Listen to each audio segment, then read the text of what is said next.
All of us reach a point in time where we are depleted and need to somehow find a way to reignite the fire within. But how do we spark that flame? Welcome to Reignite Resilience, where we will venture into the heart of the human spirit. We'll discuss the art of reigniting our passion and strategies to stoke our enthusiasm. And now, here are your hosts, Natalie Davis and Pamela Cass.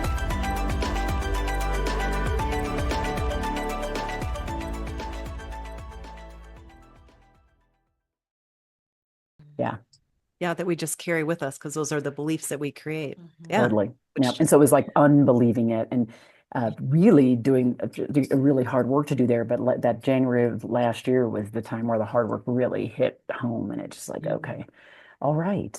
And so much has changed as a result. And that's why and then I just put it in the book. I'm like, here are the steps you need to take. Here's what I took. Here's what you should do. Go do it. Yeah. Well, could you share with us a little bit about because we all have these deep-seated beliefs, these neural pathways, and and sometimes we don't even realize what it is that we're doing because it's so just automatic.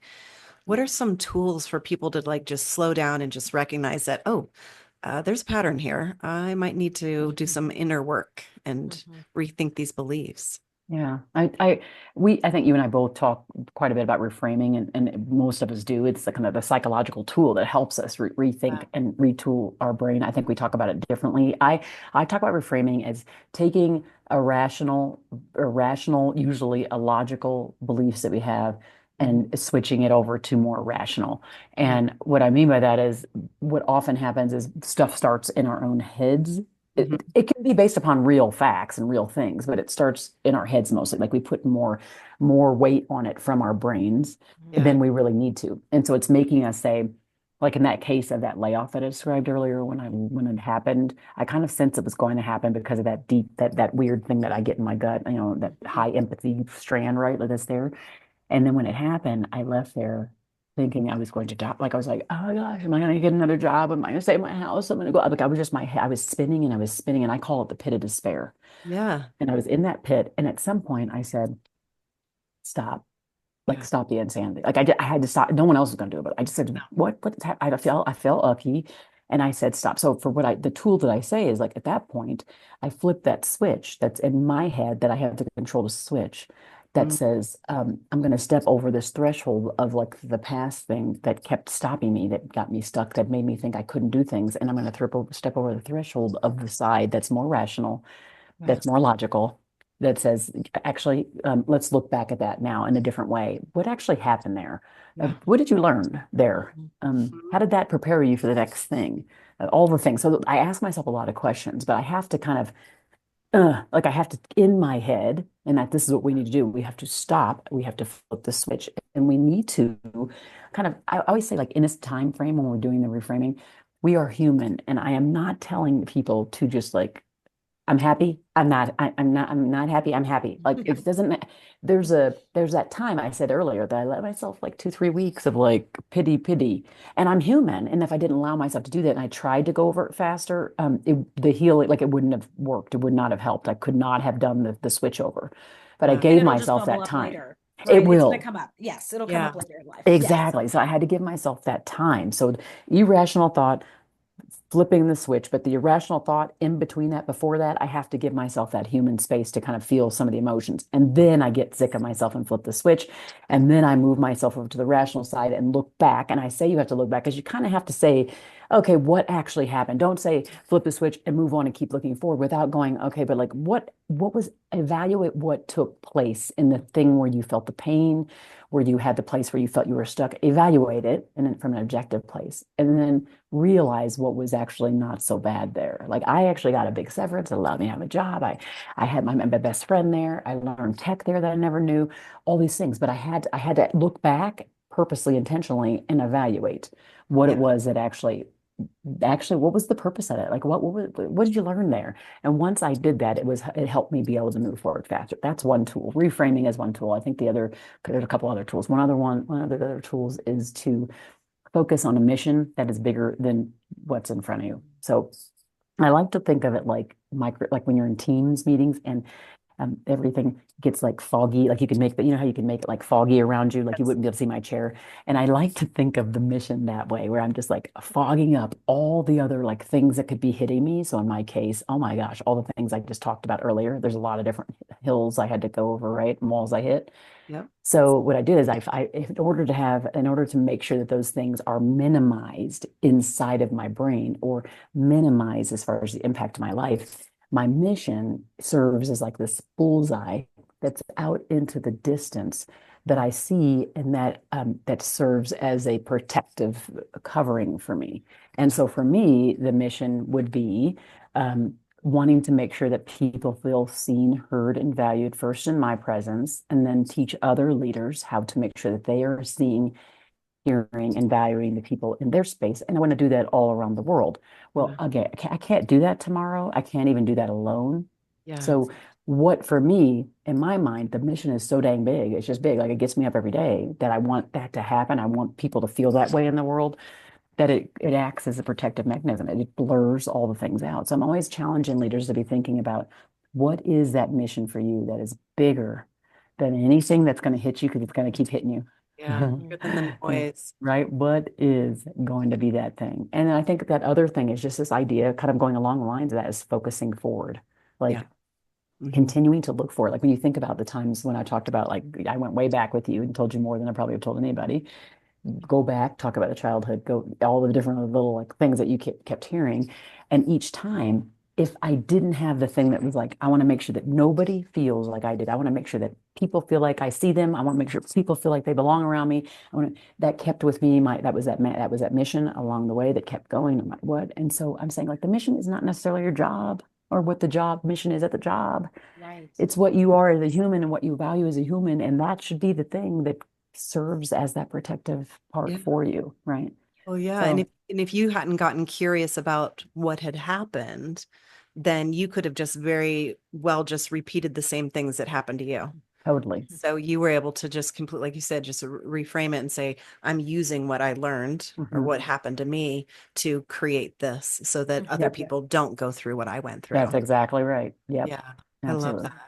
Yep. Well, I think, Beautiful. Heather, what you touch on is like having individuals go through creating their own leadership purpose, right? Like and I think Mhm. that it's important for us to remember Yep. like the purpose and the passion and the Mhm. perseverance, they're all different, right? But they're Yes. necessary. Like you have to bring them all together in Mhm. order to get to that goal or even maintaining focus on that goal that's out in the far distance. Yep. Because if you're Mhm. not crystal clear on that and you don't have the perseverance to do it, which is that thing that gets you up in the morning Mhm. you talk about, Yep. you're going to experience the burnout. You're going to question, why am I doing this anyway? Yeah. Or I could just go Mhm. back and revert back to something that I have the skill set and the knowledge Yep. and the expertise to do, that doesn't require the extra oomph every day to make it work.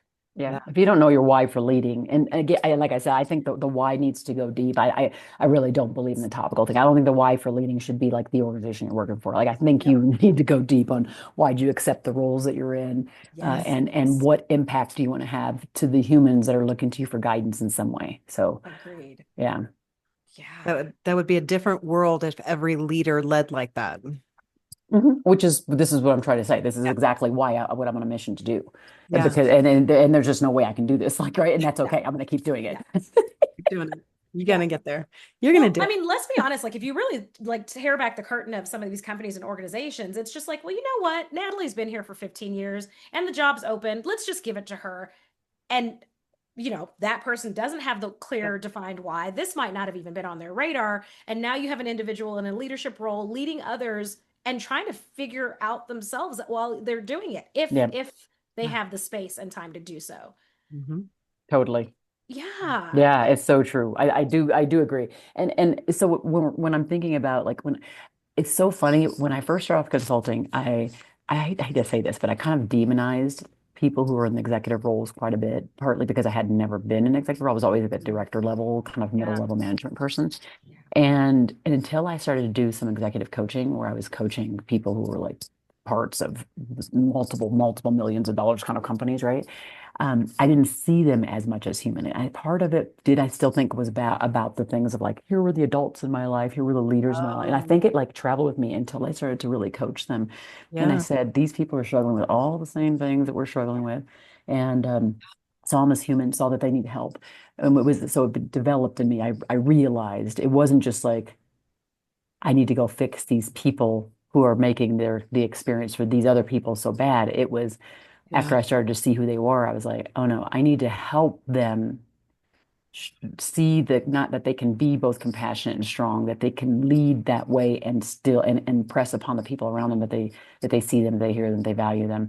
It was a different thing. It was more I was like their helper versus I was going in to fix them. It was a different view. Yeah. Yeah, I love that. Wow. I love it. Heather, can you talk to us a little bit about your most recent book, The Internal Leader, like this leadership of self, Yeah. because Yes. this is a concept that I think is super valuable to everyone.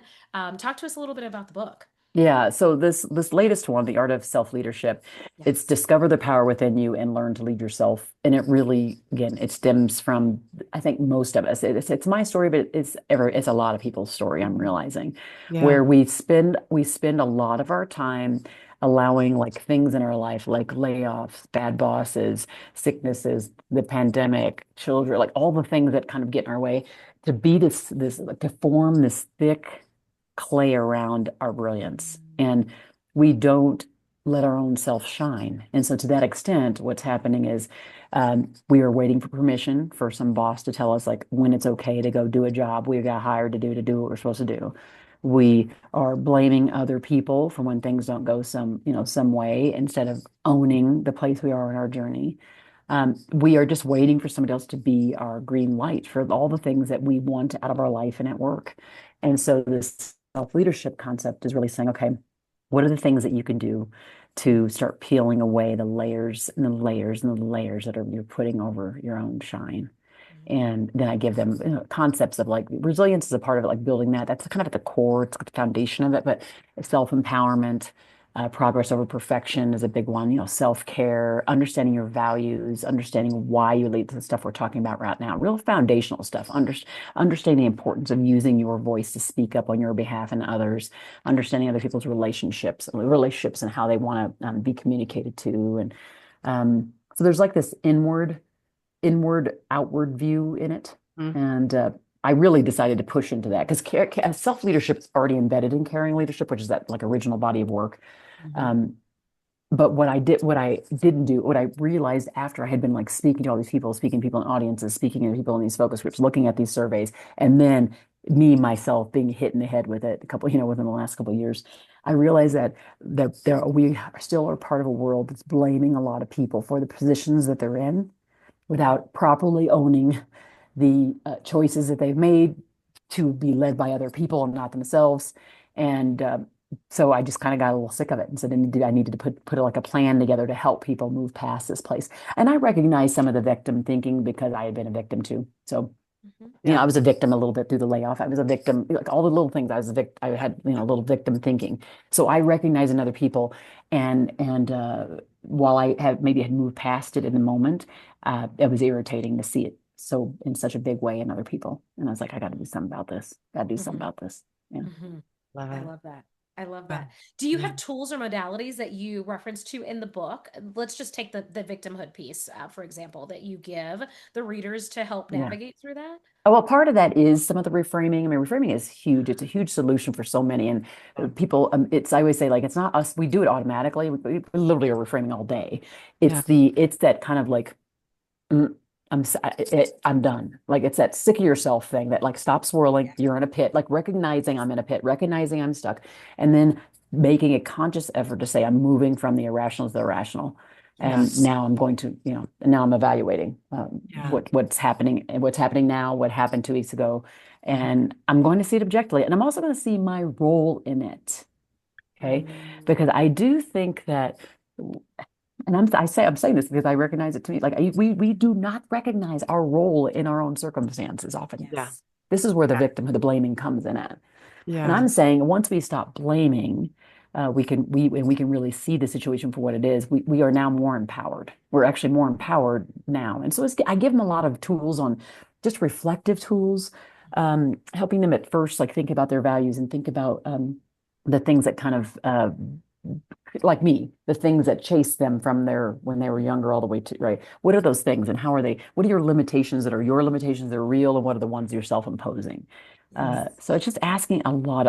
Make them do exercises that make them ask themselves a lot of questions, Yeah. very introspective work. And then I start to say, okay, what are the things that you can do now to build yourself back up? There is the things that are like the resilience things, like the self-care and things that we talk about. But I'll just changing their mindset around things. Like, do you have to, I think the difference between progress and perfection is grace. And I think grace is just allowing ourselves a space and time to try something new and not land exactly where we thought we would, but then to realize that if we learn from it, we can get to a better place afterward. Yeah. So yeah, this is a lot of life work here, I tell you. Yes. It's not something you just wake up necessarily and do. But I feel like the books that we write, these are the things that kind of help them fast track some of their growth and their learning. But I'm going to tell you, those who are listening, like you're going to have to hit the wall. And in fact, I would tell you that if you want to build resilience, you're listening to this podcast, you cannot do so unless you start looking for some walls to hit. Yes. Like you need to be Which on the means you lookout gotta for take a them. step, like or run You full, got to take a full step. speed. You Yes. totally do. You Yes. absolutely do. Or else like you just won't be the thick skinned, the tough person, the person people are like, look at me and they go, wow, you say that with so matter of factly. I'm like, well, that's because I've done a lot and I went through a lot of pain and I've done all the work. Like I do the work. You have to do the work. You have to do the work. You can't, this is no fast. This is something you got to do on your own. Yeah. Get that muscle built up. So, and if you are alive, you will have adversity in your life. yep. Just how you choose to move through it is going to depict what's going to happen, where you're going to end up. If you're going to be a best-selling author who consults and coaches and speaks and changes the world, or you can be a victim. Oh, and by the way, anybody listening, if somebody tells you you can't change the world or somebody tells you you can't do something, well, number one, I'm not going to use the words that immediately come out of my mind, but I would say that's not true. And here the reason why that is if you are a human and you are who you are from one second to the next, and you can choose to change who you are from one second to the next, and you can also choose to impact one human based on how you interact with them and how you make them feel seen and heard. And in that instance, when they are changed by you because they see themselves differently, or in that instance when you are changed by you, in that instance, you have then changed the world because the world is no longer the exact way it was just 1 second before. Yes. So you can change the world, and you can do it just stepping out of the house, stepping out of the bed, and how your children see you. But see, Natalie, every time we say we're changing the world, It's we're true. not. You are. Exactly. It's absolutely Joking. true. You absolutely Yes. are. True. Yes. Yeah. That was a much softer way of saying what I was thinking. So it's I wanted to say it another way, but I don't know, the different shows, I don't know. I gotta be careful. Exactly. But I can't, it's like it drives me nuts. Don't tell me what it is I can't do. That you Don't cannot tell do. me, Yeah. don't tell me to stay in my lane. Like, don't tell me because I told you, like, and this is the truth. That mission, that dang mission, that bullseye that's out there is the thing that makes me unstoppable. I'm unshakable because of that mission. Yes. Yeah. So, yeah. So it's getting people to find what that vision is and actually go towards it without the fear of failure or whatever. I have to have everything figured out before I move forward, all of those things. Absolutely, which is what's embedded in that. But it's embedded in there because it was like I needed to give this. I'm like doing some of the work as I'm teaching it, like as I'm writing it, right? Because I'm like, here's the story here, and all my real stories are embedded in there of my failures of the time where I hit walls and maybe I didn't bounce back, but whatever it was, right? I happen to have more bounce back ability because of the stuff that happened earlier on. Absolutely. I developed that high level of that. And I think again, so when you're like, oh, I want to be like strong like that, I want to be, you are going to be that way if you're sitting around in the comfy, cushy stuff, not taking, right? You can't do it. You're not taking chances. You're not gonna, you're You not. you can't get that from watching daytime television. No. That's not gonna happen. Reality TV, Not going it's to not gonna social happen. media. Oh It's not my gonna happen. gosh. Yeah. Well, but I think that it's important, like for the listeners, the the piece that is really important for them to understand are those folks that are listening and they think, well, you don't know my situation, you don't know my upbringing, you don't know my bank account, I'm not old enough. Like those, any of those big blanket statements, Yep. Heather's message is for you, right? Like you still have to take the step Yeah. forward. It doesn't, none of that matters. You can use that as a reflective moment, Mhm. and then figure out what you want to do, and then get Totally. crystal clear on what's your bullseye, like what Yeah. is that target that you're really working towards, and the impact Totally. that you want to have. And the other thing is like even when I tell like the different stories and things, sometimes I'm like, oh, I don't want to tell this and for people, number one, like to feel bad or feel bad for me. I don't want them to feel like, I don't know, like just woe is something because guess what? I ain't. Yeah. Exactly. Yeah.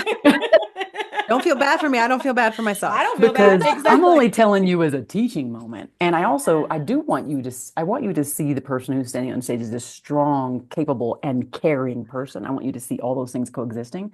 And I want you to know it's possible. Yeah. Right. Yeah. So, Yeah. And I think yeah. one of the things that you talked about, sitting in it for a little bit and allowing yourself to feel that, I think very much people just want to, oh, I'm fine. And there's like pop Yeah. on to the next thing and not really dealing with it. And like you said, you're not going to learn anything from it if you're just going from one thing to the next and you're not really unpacking it and getting really curious about why did this happen? What was my role in it? How can I prevent this from happening? What was the lesson? Totally. Yeah. 100% agree. You got it. That it's like that human experience. I always say, I talk about caring, compassionate leadership, and that wouldn't be possible if I'm telling you to just get over it. Like I need you to have the time. But there is a moment where we all know, and I always ask people, like, we all know when it's done. Like we know when it's time to stop. It may be a week, 3 months, 6 months. I mean, I can't really tell a person what that is, but we all feel it when it's that time. And there's that moment where we have to stop it. And these are those kind of more intentional tools that we do to say, what is it? And you're right. I think this is why I think we're trying to lean more into this more introspection than most of my other books is I wanted them to go like really deep to places that could be painful. But as you come out of it, that's when I feel like the eyes open, eyes boom. Because one of the things that came from me, even when I was writing this book, was the concept of values and understanding your values. I'd already started I noticed I started to talk more about embodiment. So I spoke to our chapter, I spoke to another chapter, and it was about brand, but it was the first question I asked people is, what is it that you say you stand for? And what is the evidence that you stand for that thing? And it was this embodiment idea. Values came up, but it came up like before, and then it made its way in the book. And then I realized in the book I didn't go far enough because I realized that that's exactly what my entire journey was about. It was this idea of like, what do I value? And I value making sure first that I feel seen and heard by people. And I value to make sure that people know that I have seen and heard them and they feel it, they know it, there's no doubt, right? And that is a huge value. So compassion was that. Family was a big one. I mean, it changed like exactly how I lived. But then when I'm doing things that are in conflict with the values, and that was happening when I came into that retreat, I was like, yeah, my business is going well, but I'm not seeing my kids and what is happening. And I didn't realize it was till I realized I wasn't embodying the thing I said I stood for. Yeah. Huge. It was like, so now it's almost like a checklist. Now I have this in my keynote. I'm like, now I want you to actually like do the survey. I want you to let's check off some things that you say you embody. Let's just check them off. Okay, now do you do this thing that's counter to that? And they're like, yeah. I mean, because it's a wake up call. It's like, ooh, I say this, but do I do this? It's not what you say, it's what you do. And I'm always like, I'm the person who's going to smack you into understanding that it's not what you say, it's what you do. And it's going to be the same thing with this topic of resilience, I think, too. Right? We can say it, and we can also have that space, but how long do we stay down? Or are we teaching others by our actions that we can get up? And I have 4 kids, so they were watching me closely. And and my eldest son, he'll call me like super mom. I'm like, I don't really like that term. I don't like the term because to me it makes it seem like I can't be penetrated or that I can't fall down. But I realized, like again, recently, why he says that. Yeah. And it is that bounce back ability that it's almost invisible, I think. Yeah. But it's because maybe it wasn't so invisible before, but it's gotten that way, So just interesting. Awesome. So Well, I what think is next? Oh, go ahead. yes, exactly. No, that's perfect. That's exactly what I want to hear. Next on your journey? I mean, you just finished a book. What's next? Well, I mean, okay, I'm saying this not in a, I mean, I'm just saying it because it is what it is. I have another book that comes out fall of next year. Okay. Beautiful. And then I'm going to take a pause. I did a 2 book deal. So if I were to look back now in retrospect, I wouldn't have done it, but I did. So it's coming out next year. Okay. Um, and I'm going to do more of the preparation for centeredness and more of the thing I know that I want, which is, Yeah. spending these last few years, I'll have one kid going away and one last kid who will be here, be gone in 3 years. So I'll be focusing on just like, how do I continue to do things don't require much travel? So that's all my group coaching application. That's my Caring Leadership Ambassador program. That's all the things Yeah. that doesn't require necessarily that I'm traveling as much. I'll travel when I want to, when I'm strategically doing it with a client I want to work with, and that's where I'm at. Yeah. I love Amazing. that. That's fabulous. Amazing. And if Yeah. people want to get a hold of you, Heather, how do they do so? I'd say probably 2 ways. You can follow me on LinkedIn. That's probably the easiest way because I'm all over the place on LinkedIn. Heather Younger, just look me up and I'm there. And then otherwise, my website is heather@heatheryounger.com. Heatheryounger.com. That's the website. Yeah. Beautiful. And we'll make sure that we drop that in the show notes as well so that our listeners can find you if they want to Yeah. reach out, if they want to connect. And we'll tag your book so that they can get a copy of your book if they are wanting to do that introspective work, which should be everyone. Yeah. And you don't have to So be a leader, anyone. No, Well, it's yeah, leader of yeah. self, right? Like, It is. how are you showing up for you, right? Totally. Absolutely. And that's why I did it. I did it because it's like Yeah. all my other work was focused on people or managing people. And then finally I was like, this is for them too, but it's Mhm. for anybody who even just like, who just is like, I'm a little out of control. I don't, I'm really frustrated that this person's not giving me this or giving me access. And I used to believe I was the person who needed to be invited to the table. I needed to be the person who was given access to things. I was the person who was waiting for someone to say it was okay to do X, Y, Z. And yeah, not And no anymore. more. Anymore. Not anymore. Nope. Love I it. love that. I love that. Heather, do you have any last words of advice or wisdom that you'd like to leave our listeners with today before we sign out? I would say in order to become the person that you hear me being right now, you got to hit a lot of walls. You got to scale some mountains. You got to fall and just make a very, very strict intention that you're going to get up a little faster than you would before. And then you just get really good at it. So I would say that just go ahead and practice doing this. Love it. That's perfect. Perfect. Love it. Thank you. Thank you Yeah. so much for sharing been your amazing. story. Definitely. Thank you. Yes. Thank you And for your having me. wisdom and your insight. This has been wonderful. Thank you. Well, I had fun doing it. Like I said, no, I don't need to prep when it's your life, right? When it's your Exactly. work. And I always find that, like even when you're doing like as for like the speaking side, when you are doing stuff that's your own story, and when you're doing teaching stuff that is just like it's my body of work or it's my life or whatever, then it takes away the nerves because you're like, well, Yeah. number I one, know it's this. my life, and I I know know this. this I because know it's my life. yeah, it's my story. Exactly. Like, what's going on here? I don't even know what I'm going to say, and I know I this. benefit. Yes.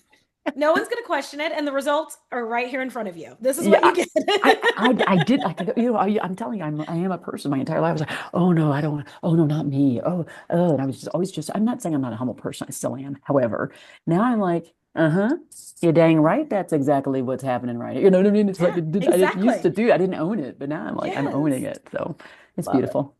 Love As it. you Yeah, should. Well, thank you.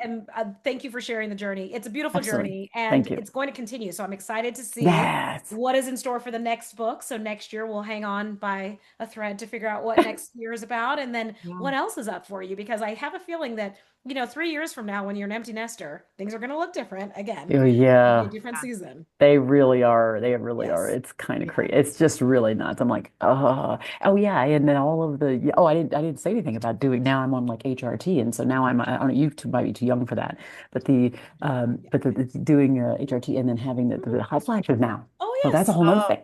So you're talking about like being I'm not too resilient. It's young like, for that. can't sleep at the Yes. hot flashes. Oh yeah, it's fabulous. I have a fan blowing right now. I'm hoping the thing doesn't hear that, but Yet another mountain to climb. That's okay. We're here. It is. It fine. is. We That's can part of it. handle Yes. this. We were Yes. made for this. I'm trying Yeah. to hold out and not do the replacement piece, but we'll see how long I can hold it.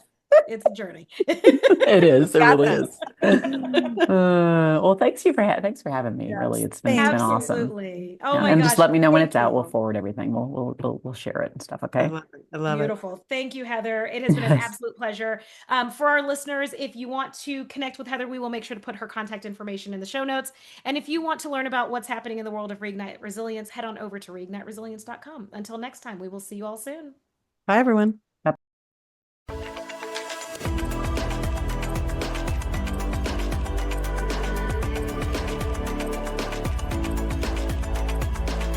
Thank you for joining us today on the Reignite Resilience podcast. We hope you had some aha moments and learned a few new real-life ideas to fuel the flames of passion. Please subscribe on your favorite streaming platform, like or download your favorite episodes, and of course, share with your friends and family. We look forward to seeing you again next time on Reignite Resilience.